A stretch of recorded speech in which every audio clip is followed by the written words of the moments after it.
Saint of the day of December 17 is Saint Olympia. The 17 letters Saint John Chrysostom wrote to Olympia 361 to 408, from his exile witness the esteem she enjoyed within the Christian community. She in turn was persecuted during the last few years of her life by the enemies of the deposed Eastern Patriarch. Born to a noble Constantinople family and orphaned in childhood, Olympia was entrusted to Theodosia, a woman well known for her culture and Christian piety, who conveyed to her her own love for the Holy Scriptures.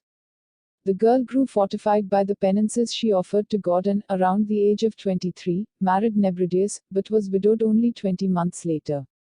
Emperor Theodosius wanted her remarry one of his cousins, but she refused. If my king had wanted me to live with a man, he would not have taken my first one.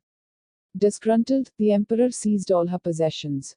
5 years later, however, having appreciated her steadfast virtue and the way she accepted poverty, he regretted his actions and restored her property. Immediately Olympia employed her wealth for works of charity, building a hospice for consecrated persons to rest during their journey.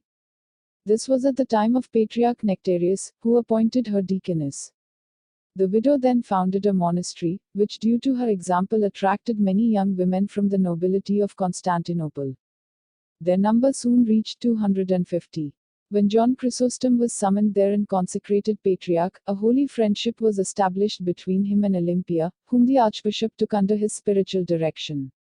Meanwhile, he attacked the licentiousness of the powerful and the worldly, and the weak faith of most of the citizens, thus attracting hostility both at the court of Emperor Arcadius and his wife Eudoxia and among some members of the clergy.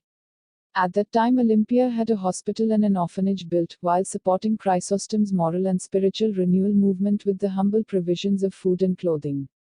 When John was definitively exiled from Constantinople in 404, Olympia, along with other Christians, was unjustly accused of burning a church and the episcopal see.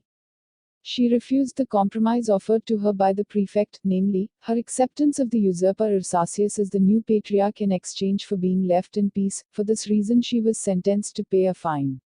She decided to retire to Cyzicus. But later, as the persecution against the Johannites continued, she was tried a second time and exiled to Nicomedia.